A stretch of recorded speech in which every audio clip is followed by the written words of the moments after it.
Espérame.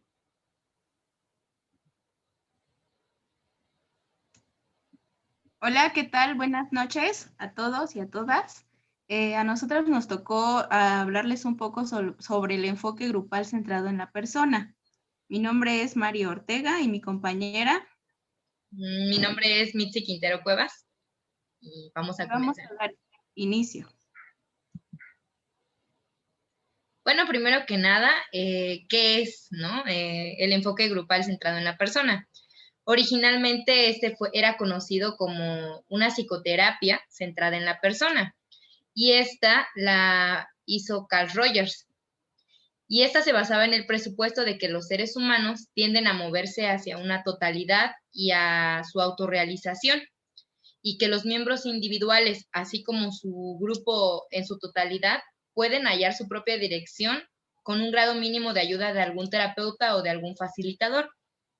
Nos dice que esta terapia es una filosofía de vida y no se fija tanto en buscar técnicas para ayudar a las personas que lleguen a ella, sino que en que el facilitador busque crear un ambiente grupal lo mejor posible. Por eso se dice que esa terapia se concibe mejor como un modo de ser más que como un modo de hacer. Bueno, seguimos. La relación entre la terapia existencial y la psicología humanista. Bueno, anteriormente dije que Rogers fue el iniciador de esta psicoterapia. Rogers fundamentó alguna de sus teorías, por así decirlo, la base de sus teorías, en principios existenciales, dentro de los cuales está el significado del ser humano, el equilibrio entre la libertad y la responsabilidad, y la relación que tenía con el cliente y el terapeuta. Este enfoque es humanista, pero basa sus cimientos en conceptos existenciales. Bueno, el centro de interés de la psicología humanista nos dice que los pioneros humanistas consideraban que el ser humano no debía ser estudiado de forma fragmentada, puesto que tiene una relación completa con el mundo y con el exterior, y que pues se da a conocer más, o podemos saber cómo es un ser humano en esta interacción con los otros y con su entorno. Algunas figuras claves en el desarrollo de la psicología humanista fueron Rogers, Rollo May, Abraham Maslow, Sidney Howard, Peirce y James Bohentan. Reis y Greenberg identifican 4 principios terapéuticos fundamentales de todos los enfoques humanistas. Bueno, el primero era el compromiso con un enfoque fenomenológico. Nos dice que los humanistas creían en la capacidad del ser humano para tener una conciencia reflexiva. La siguiente, que es la tendencia actualizadora y de crecimiento. Tanto Abraham Maslow como Rogers consideraban que el ser humano, más que tener o buscar una estabilidad en el mundo, nos dice que los seres humanos tenemos una tendencia a crecer en todos nuestros ámbitos. De ahí sigue la idea de que los seres humanos son libres y autodeterminados. Nos dice los humanistas que los seres humanos estamos determinados por nuestro entorno y por los otros, como se dijo anteriormente. Y el siguiente, que es el interés y el respeto por cada persona cuya experiencia subjetiva es de suma importancia.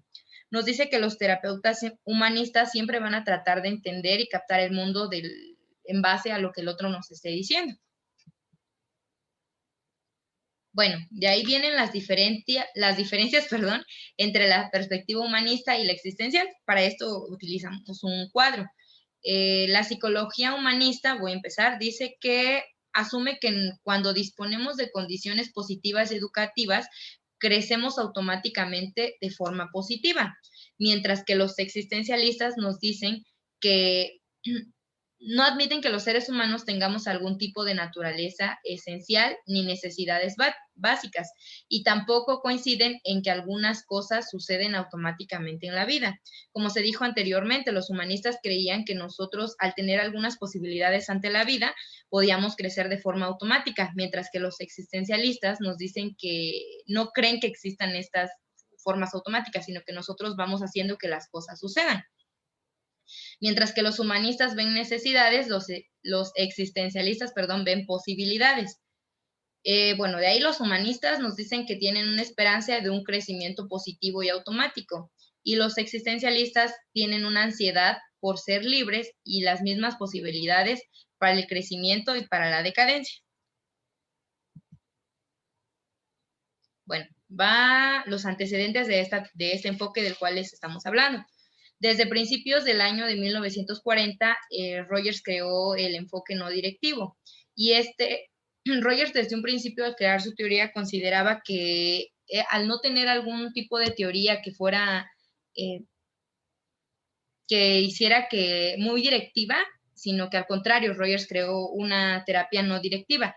Él consideraba que así los clientes serían capaces de aumentar su insight sobre problemas y entonces iniciarían una acción constructiva de acuerdo a los problemas que ellos tenían. En los años 50, Rogers desarrolló y mejoró sus hipótesis básicas de psicoterapia, y estos fueron los principios posteriores aplicados a la teoría de grupos de Hobbes. Después desarrolló una teoría sistemática de la personalidad. Esta la aplicó en grupos, bueno, en una psicoterapia individual. Después, al ver que los grupos se fueron aumentando, tuvo que cambiar su nombre a lo que ahora se llama terapia centrada en el cliente. Después, durante los años 60 y 70, Rogers promovió el desarrollo de grupos de encuentro y grupos de crecimiento personal. Las áreas de aplicación fueron en aumento y en variedad. El nombre de la psicoterapia centrada en el cliente fue sustituido ahora por del enfoque que estamos hablando, el enfoque centrado en la persona. Bueno, de ahí van algunos conceptos claves. La confianza en el proceso grupal, perdón. Rogers explica que el enfoque centrado en la persona se basa en la confianza básica, en la tendencia del ser humano para ser consciente de todo su potencial. Del mismo modo, la psicoterapia centrada en la persona se basa en una profunda sensación de confianza en la capacidad del grupo para desarrollar su propio potencial, moviéndose en una dirección constructiva. Rogers consideraba que para que un grupo progrese debe haber una atmósfera de aceptación y confianza entre todos sus miembros, para que se empiecen a desarrollar algún tipo de capacidades que antes no se tenían. Por ejemplo, si una persona llega ante el grupo y diciendo que es muy tímido, se esperaría que esta persona, conforme empiece el proceso grupal, pues cambie y empiece a ser un poco más, que pueda expresarse mejor. Bueno, de ahí siguen las condiciones terapéuticas para el crecimiento. Según Rogers, el clima necesario que libera nuestra tendencia actualizadora se caracteriza por 3 actitudes primarias del terapeuta: la genuinidad, la aceptación positiva incondicional, que también es llamada aceptación no posesiva, y la empatía. Estos 3 factores, llamados también condiciones nucleares. También Rogers añade otra característica que promueve el crecimiento, que es la presencia. Y esta nos dice que es la capacidad del terapeuta de entrar en contacto con lo desconocido, conectando con el espíritu interno del cliente. Es decir, cuando el terapeuta logra empatizar tanto con el cliente que pueda comprender lo que éste le está tratando de decir y que el cliente pueda saber que el terapeuta está ahí para él. De ahí nos dice que Natielo añade otra condición, que es la del poder personal. El poder personal se define cuando los seres humanos somos conscientes de nuestros pensamientos y sentimientos y por tanto así va a ser nuestro actuar. Bueno, después siguen las implicaciones para la formación de terapeutas. La formación de los facilitadores incluye el aprendizaje de formas para ofrecer alternativas a los miembros del grupo con el fin de que la selección definitiva y el aumento de libertad sean propiedades del grupo más que instrumentos del terapeuta.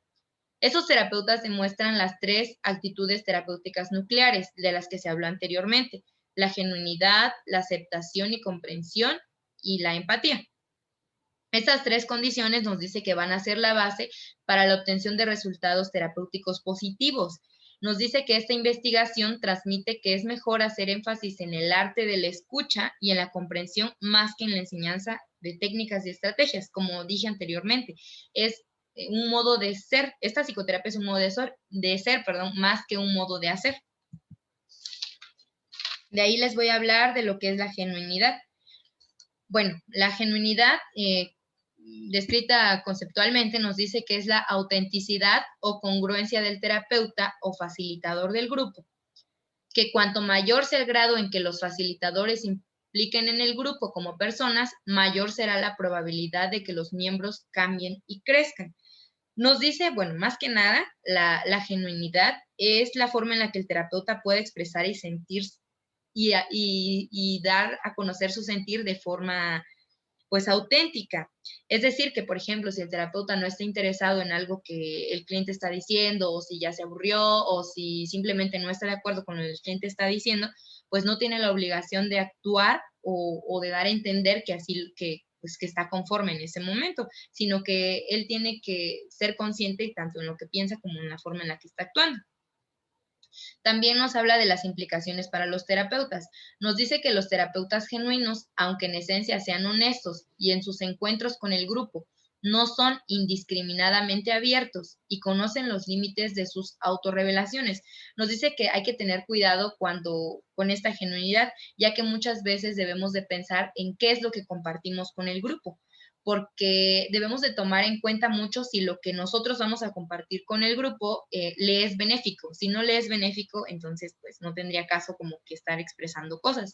También nos dice que muchos terapeutas tienen miedo a dar a conocer algo que compartan tal vez con el grupo de su vida personal, porque tienen miedo a ser juzgados o a que lo que se está diciendo no sea benéfico. Entonces siempre hay que poner en una balanza qué tan benéfico es lo que yo le voy a compartir al grupo. Por eso nos dice, bueno, aquí dice la revelación sirve a las necesidades del cliente, siempre lo debemos de tomar en cuenta. De ahí sigue la aceptación positiva incondicional. Nos dice que hace referencia a la aceptación y al interés por los miembros. Cuando los facilitadores del grupo muestran una actitud positiva y no enjuiciadora, de aceptación hacia los clientes, es más probable que se produzca un cambio terapéutico. Nos dice que el interés que que pueda mostrar el terapeuta pues en la persona, va a hacer que los miembros del grupo pues no se sientan cohibidos de poder expresar alguna otra cosa que pues en ese momento quieran decir, por miedo a ser juzgados. Bueno, nos dice que cuanto mayor sea el grado de valoración o aceptación e interés por el cliente, más oportunidades existen para que se logre el cambio. Las implicaciones para los terapeutas. Nos dicen que los terapeutas en formación tienden a abrumarse con la expectativa irreal de que siempre deben mostrar una actitud de aceptación y consecuentemente responder de forma incondicional en todas las situaciones. Nos dice que a pesar de que debemos de tener una aceptación positiva e incondicional, no siempre debemos de estar de acuerdo con las conductas, que las personas estén haciendo. No hay que confundir la aceptación con la aprobación de lo que el cliente esté haciendo. De ahí viene lo que es la empatía. Los facilitadores muestran esta empatía cuando son capaces de sentir con exactitud los sentimientos y significados personales que están experimentando los clientes. El cambio y crecimiento terapéutico de la personalidad se producirá en la medida en que el terapeuta sea genuino y exprese aceptación y empatía hacia sus clientes y en la medida en la que los clientes perciban estas condiciones.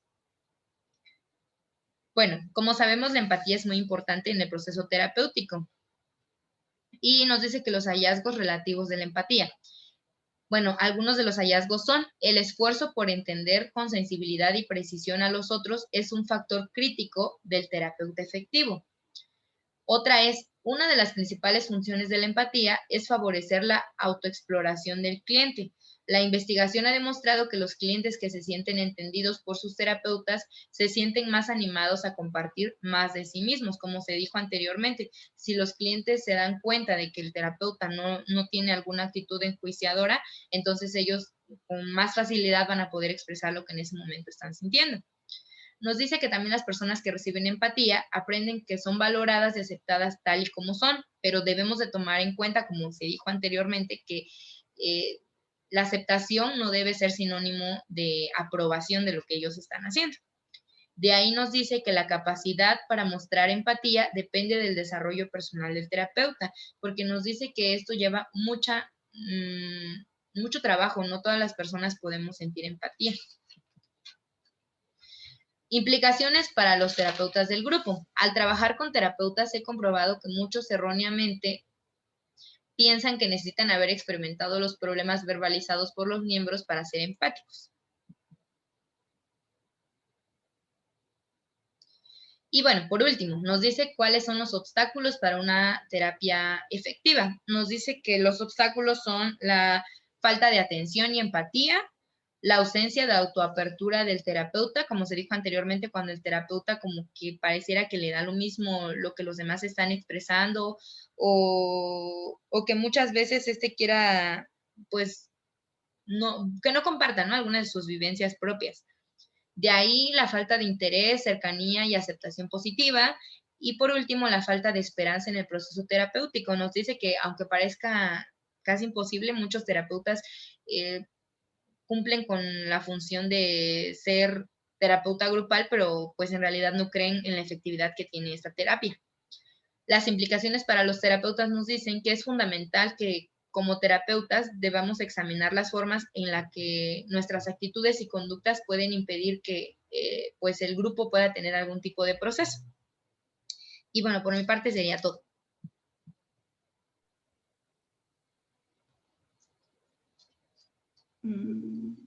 Bueno, vamos a empezar a hablar sobre el rol y sobre las funciones del terapeuta de grupo. Pues para comenzar a hablar sobre esto, en la lectura que revisamos nos mencionaba que la terapia centrada en la persona conduce o ayuda a llevar al grupo a un proceso de autoexploración y de autorrealización, y muestra como que no se centra tanto en dominar destrezas, técnicas o estrategias de liderazgo. Más bien refiere que Roger siempre intentó ser una persona para los miembros del grupo y no tanto no tanto ser un líder. En su trabajo como facilitador de grupo, funcionaba como más bien un guía. Roger subrayaba las siguientes características, las que podemos ver en la diapositiva, de los facilitadores de grupos. La primera, que confían plenamente en el proceso grupal y creen que el grupo puede progresar sin su intervención directiva. La otra, que escuchan atenta y sensiblemente a cada miembro. La otra, que hacen todo lo posible para contribuir a la creación de un clima que sea psicológicamente seguro para los miembros. También tratan de comprender empáticamente y aceptar a los individuos y al grupo. No presionan al grupo hacia un nivel más profundo.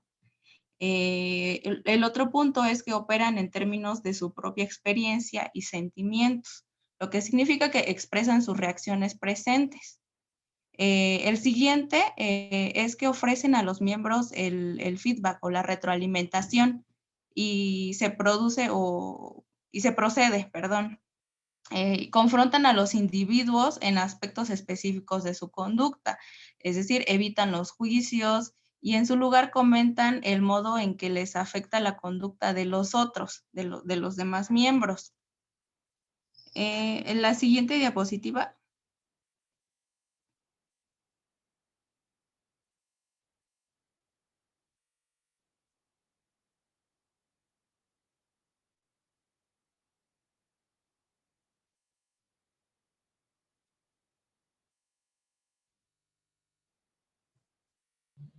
Espera, que no sé qué pasó. Ok. Bueno, mientras sigo hablando. El enfoque centrado en la persona, pues asume que los miembros necesitan un entorno grupal y tiempo para expresar lo que ordinariamente temen expresar, ¿no? En otros espacios. Pues dada la naturaleza de no es un enfoque estructurado, digamos, y que pues más que nada el facilitador o el encargado del grupo, por así decirlo, no actúa como otros terapeutas tradicionales. Los miembros del grupo que están pues acostumbrados a seguir los mandatos de autoridades o de personas que les digan lo que tienen que hacer, deben confiar en sí mismos para establecer una meta y una dirección un poquito más fija. El facilitador o el orientador o el encargado del grupo no va a actuar como un experto ni va a salvar a los miembros del grupo. más bien va a ayudar a que estos empiecen a escucharse a sí mismos y a los demás. En lo que aparece en la otra diapositiva. Bueno, aquí aparecen algunos de los procedimientos terapéuticos que normalmente se excluyen del repertorio del facilitador, o es decir, lo que no se debe hacer, ¿no? Dar consejos, catalizadores y técnicas para iniciar la acción, diagnóstico y evaluación, estructura e intervención directa, tareas que los miembros realizarán fuera de la sesión. Y las siguientes son destrezas como parte necesaria del estilo del facilitador, es decir, lo que deberíamos de hacer, ¿no? Escuchar de forma activa y sensible, reflejar, clarificar, sintetizar la información que se dé dentro del grupo, compartir experiencias personales, relacionar entre sí a los miembros del grupo, moverse al ritmo del grupo en vez de intentar dirigirlo, como mencioné anteriormente. Afirmar la capacidad de autodeterminación de cada uno de los miembros del grupo. ¿Puedes pasar a la siguiente? Ok. Bueno, también antes de dar inicio o de seguir hablando, perdón, del tema, es importante mencionar que los últimos desarrollos de este enfoque centrado en la persona permitieron al terapeuta compartir más sus reacciones, confrontar a los clientes, claro, con un poquito de más cautela y ser activos en el proceso terapéutico grupal. Y bueno, aquí como dice el proceso grupal, una de las características del grupo va a ser que un grupo centrado en la persona va a poder reunirse semanalmente en sesiones de 2 horas y por un número indeterminado de sesiones, como pues es el caso de otro tipo de modelos, ¿no? Y pues otra manera en la que los seminarios de crecimiento personal van a darse va a ser que se pueden reunir durante un fin de semana, una semana o más. El carácter de pues tiene que ver con que de pequeños grupos de crecimiento, ¿no? Van a permitir a los miembros establecerse como una comunidad o podrán unirse un poquito más. Y en el proceso terapéutico vamos a hablar sobre unas etapas. A ver, creo que aquí se pueden ver. Sí. Permíteme, que son 15 patrones de procesos que se reproducen en cualquier tipo de grupo. El primero es la circulación en masa. Y esto tiene que ver con la falta de dirección del terapeuta, que va a producir cierta confusión o frustración. Y esta circulación en masa de la que le mencioné el punto número 1. En este punto número 1 se van a caracterizar las preguntas de tipo, pues, ¿quién es el responsable aquí o en este espacio? ¿Qué estamos haciendo aquí? ¿Qué se supone que deberíamos de hacer? Aquí el grupo refleja cierta preocupación al momento de iniciar este proceso. El siguiente es la resistencia a la expresión o exploración personal. En esta, pues inicialmente los miembros presentan un rol público. Esto quiere decir que consideran que será aceptado por el grupo y temen y muestran un poquito de resistencia al revelar sus aspectos privados. El tercer punto tiene que ver con la descripción de los sentimientos pasados. A pesar de que existen dudas sobre lo que va a pasar en el grupo y el riesgo a la exposición propia, se inicia con una autoapertura de los sentimientos personales. Sin embargo, de forma dubitativa, por así decirlo, o ambivalente. Normalmente estas revelaciones se refieren a sucesos ajenos al grupo. Los miembros tienden a describir sentimientos en la forma de ahí y entonces, digamos, ¿no? En esos momentos. El cuarto punto tiene que ver con la expresión de sentimientos negativos. En la medida en que progresa el grupo, se produce un avance hacia la expresión de sentimientos referidos al presente, es decir, el aquí y ahora. A menudo estas expresiones adoptan la forma de ataque dirigido hacia el terapeuta del grupo, normalmente por no proporcionar la dirección necesaria. En el punto número 5, la expresión y exploración del material personal significativo tiene que ver con que los miembros perciben como aceptable para el grupo la expresión de los sentimientos negativos. Va emergiendo un clima de confianza. En el punto número 6, la expresión de sentimientos interpersonales inmediatos en el grupo. Los miembros tienden a expresarse mutuamente tienden a expresar sentimientos diversos, ya no solo los que los hacen sentir mal, sino también los que los hacen sentir bien o viceversa. En el punto número 7, el desarrollo de la capacidad curativa del grupo. En este punto, los miembros empiezan a conectar espontáneamente unos con otros y empieza a haber un poco más de interés, apoyo y comprensión y preocupación por los otros miembros del grupo. En el punto número 7, la autoaceptación y el inicio del cambio tiene que ver con que los participantes empiezan a aceptar aspectos de sí mismos que anteriormente habían negado o distorsionado. En el punto número 9, el agrietamiento de las fachadas. En este momento los miembros empiezan a responder a las demandas del grupo para el abandono, digamos, de aquellas máscaras y simulaciones que habían estado encubriendo.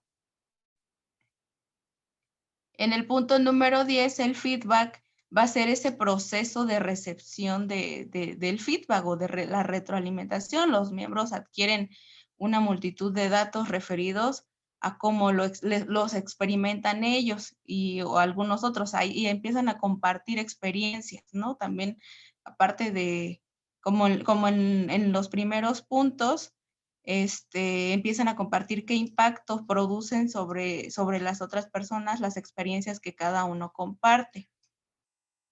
En el punto número 11, la confrontación. En esta parte los miembros se confrontan entre sí y se convierte en un proceso emocional intenso que lleva el punto número 10, el feedback. La confrontación puede verse como un avance de las interacciones descritas en las etapas anteriores.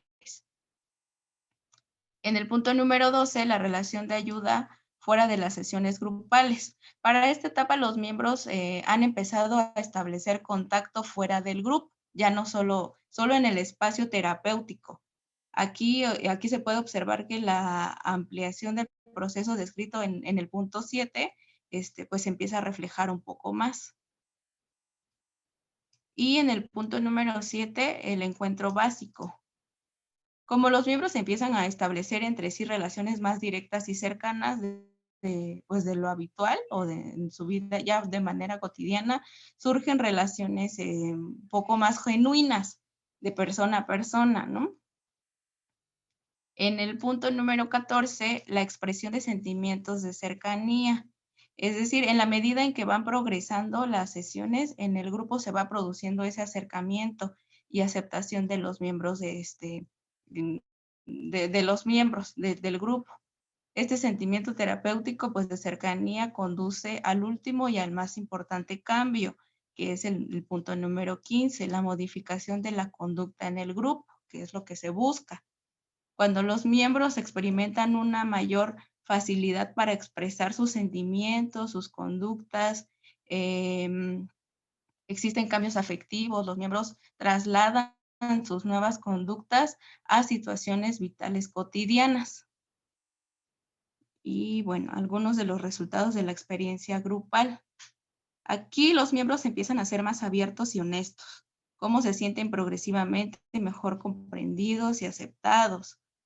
Tienen menor necesidad de defenderse y por lo tanto abandonan sus fachadas, ¿no? Como mencioné en el punto anterior, y están en disposición de ser ellos mismos. Como son más conscientes de sus sentimientos y de lo que ocurre alrededor de ellos, son más realistas y objetivos. En cuanto a la siguiente, sí. En cuanto a la evaluación del enfoque grupal, Como punto número 1 tenemos las contribuciones y puntos fuertes del enfoque. Es decir, este enfoque centrado en la persona es un enfoque fenomenológico, es decir, está basado en la idea subjetiva del mundo que tiene el cliente. Puede ser una base excelente para que los estudios, los estadios iniciales de cualquier tipo de grupo pueda reflejarse mejor. Esta base establece el tono que permite al grupo satisfacer los retos en los estadios últimos de su desarrollo.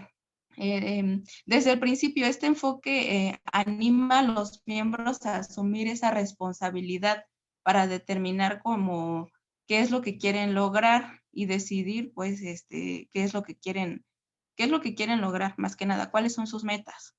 Independientemente de las técnicas que se apliquen o eviten, sean cuales sean los estilos que se adopten, el enfoque debería adaptarse a las necesidades del grupo y de los miembros. La siguiente.